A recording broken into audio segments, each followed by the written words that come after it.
Hi, I'm Dave Cosmo, an American Heart Association instructor. Today we're going to talk about something extremely serious, stroke among young people. Today we have a very special guest, and we're going to bring her on in just a moment. I'm CPR Dave, and we're here with our special guest, Krista. Hi, Dave. Hi, how are you? Good, how are you? So I understand you're going to tell us a little bit about strokes and how Yes. they affect younger people. Yes.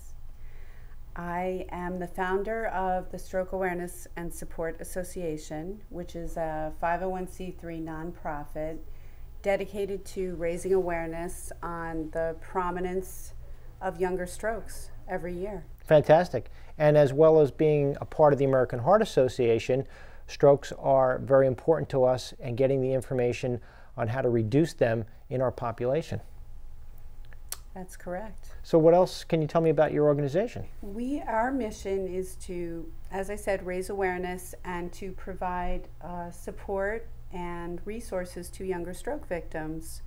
Most people think that stroke is a problem that is only affected by the elderly. Correct.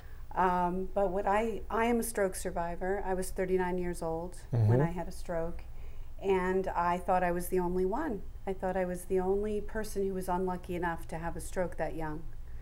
When I looked for resources and support for other younger stroke victims, I found online and you know, in community settings, it was the groups were mostly focused on elderly strokes, not younger strokes. Right.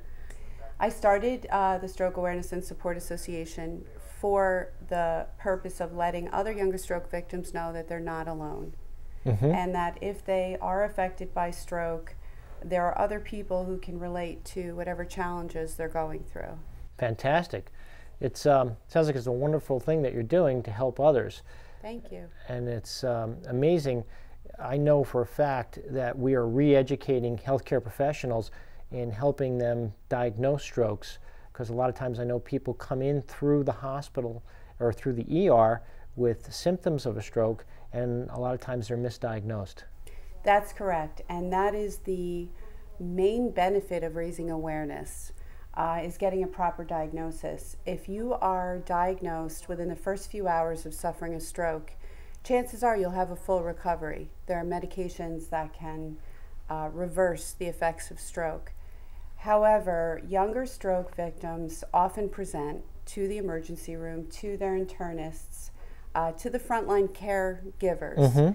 And because they're not thinking stroke, they're diagnosed with other disorders, discharged, and then go on to have major strokes. Wow.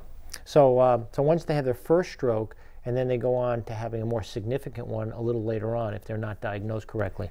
That's correct. Or there could be, they may not have suffered a stroke, but they've suffered some kind of diminished blood flow. So they're having the symptoms of that before any brain tissue is actually affected. So that would be what? Cognitive scenarios or things like that, or eyesight, blurry eyesight? What would be some of the symptoms? Some of the symptoms, and this is the tricky part, is that the symptoms can often be associated with other more common disorders, and that's why it is difficult to diagnose. But it really has to do with the sudden onset of these symptoms. So if you have a sudden onset of dizziness, if you have a sudden onset of a really severe headache, if you have a sudden onset of balance problems, any kind of numbness, especially on one side of the body, but it could be just in one part of your face, nausea, visual disturbances. Things like that. Well, we know that it's critical to get help right away, because never before have we had the medicines that we can utilize. They're called, I believe, clot busters. That's correct. And if we can get in a timely fashion to the hospital, we can actually, like you said before, reverse some of the strokes. Give me an idea of the age we're talking about. What's the youngest person that could suffer from a stroke? Well, there are children who have strokes, and they're of course very young. The demographic that we focus on are more people that are in their 20s, 30s, 40s, 50s. Okay. Stroke is horrible at any age. There is no doubt. Right. However, younger stroke victims who are sort of in the prime of their lives Right. generally have dependent children, and they have often dependent parents. Right. They're the primary financial support for their families. And so when they are affected by stroke, it basically affects 3 generations, their children and their parents. Okay. So it's a very, there are very different needs for people in that stage of their lives. Of course, who have especially stroke. financially, and just the psychological aspect or impact that it has on the family alone. That's correct. Not only just for the person having the stroke, but how the family's going to manage with someone who has a stroke for the care and things like that. That's correct. Rehabilitation, disability to help pay their mortgages or rents so they don't lose their homes. Exactly. Those types of things. That a child who suffers a stroke normally would have parents to care for that child. Right. Elderly people who suffer strokes generally have fixed incomes. They're retired, and they have adult-age children that can help them. But when you're right in the middle, they call it the sandwich generation. You know, you're sort of the pillar for both. So some of the things that can cause, or some of the factors that cause strokes, I know smoking, excess alcohol, birth control and smoking are significant among younger people. That's correct. That's what I've heard. Are there other factors that we might not be aware of? Dave, there are many ways that younger stroke victims have strokes. Many of them are accidents, such as car accidents where the head might have been whipped back and forth, causing a tear in the arteries that lead up to the brain. There have been reported strokes from extreme yoga, from lacrosse, football, contact sports.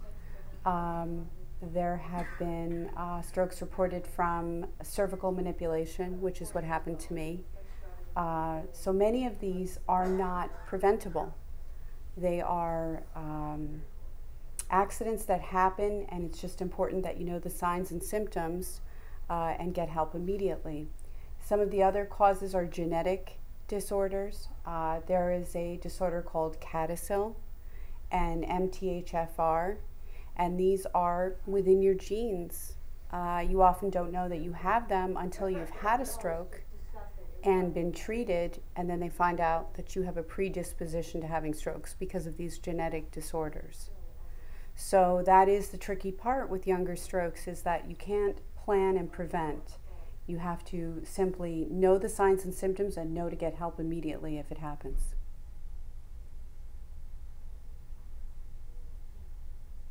Krista, can you tell me a little bit about the fundraising part of your organization? Yes, we just recently had a fundraising campaign hosted by New York Sports Club in Somers, New York, and it was a Spin for Stroke fundraiser where participants donated $25 per bike and participated in a spin event. The next one coming up is on June 11th at the Winery at St. George, which is in Mohegan Lake, and it features a local chef, Hannah Hopkins, who will be providing finger foods, hors d'oeuvre type foods, and truffles, and it includes a wine tasting. And the proceeds from these fundraising events go toward helping stroke victims with the rehabilitation costs, and also toward maintaining our website so that there's a resource for younger stroke victims. So the individuals who are going to be involved in the wine tasting, which I understand is at a wonderful old antique church, and it has an ambiance other than like just a normal ballroom. So it should really be a pretty interesting thing. The type of people you're going to invite are what, neurologists? We are going to let neurologists know and emergency room physicians know, because we're going to have a brief testimonial presentation by 3 younger stroke victims. Myself, talking about cervical manipulation and stroke, an MTHFR stroke survivor, and a CADASIL stroke survivor. So it'll be informative as well. Wow, sounds great. Can you tell us a little bit about your personal experience, if you don't mind? Sure. Minutes after undergoing a chiropractic cervical manipulation, I was driving home and I felt nauseous and dizzy. So I thought maybe I had a virus, and I stopped at a local convenience center to get some ginger ale to settle my stomach. As soon as I shifted into park, I went into a full-blown stroke symptom period where I was extremely dizzy. I slumped over the center console of the car. I couldn't control my arms. I couldn't speak. Interesting though, I never thought stroke. Right. At your age, you wouldn't think that you would be having a stroke. No risk factors, young, healthy, just didn't occur to me. I knew something was really badly wrong, but I didn't think stroke. No one could see me, right, because I was in an SUV, so I was sort of slumped over, laying there spinning, thinking I was going to die. So your brain was spinning, like dizziness. Yes. And, you know, trying to pull myself up, I was not able to control my arms. It was horrible. What did you think it might have been? Do you have any idea? What was going through your mind at that time? While the stroke was happening, I had no idea. I was just trying to get through each minute. What happened was, after about 45 minutes, I felt a little better. And that can happen. That's the tricky part about these younger strokes. I felt a little bit better. The vertigo calmed down. I could move my arms again. And I didn't feel great, but I didn't feel like I had just a few minutes ago. So I thought, whatever that was, it passed. And honestly, what I was thinking at that point was inner ear infection. Oh, interesting. Yeah, that makes sense. So I went home. Ah, so you didn't go to the hospital to seek medical attention? No, I did not. Having no awareness that stroke could ever happen to a young, healthy 39-year-old, I went home. And the next morning I woke up with a drooped face, no feeling on my right side, inability to walk, I couldn't speak. So it had gotten worse over the night? Yes. What I found out, what happens in these cervical manipulations is when you rotate the head extreme beyond its normal extension to the right or to the left, it stretches the arteries that go up into your brain. When they stretch, it causes a little bit of bleeding.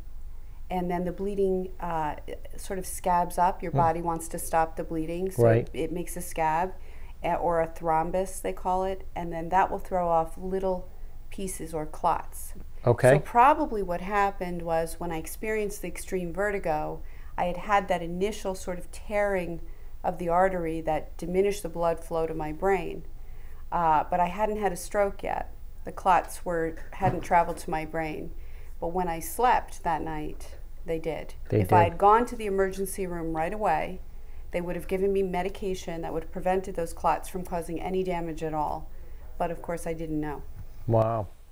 Well, I want to say that it's wonderful that you are here to be able to speak about this. Thank you. It's exciting that you've developed this non-for-profit organization to help other people. And hopefully with Comcast and Channel 8 that we can get your message out there to the public. And I want to thank you very much. Thank you. Thank you for having me. I'm CPR Dave, and then you're watching the CPR Dave Show.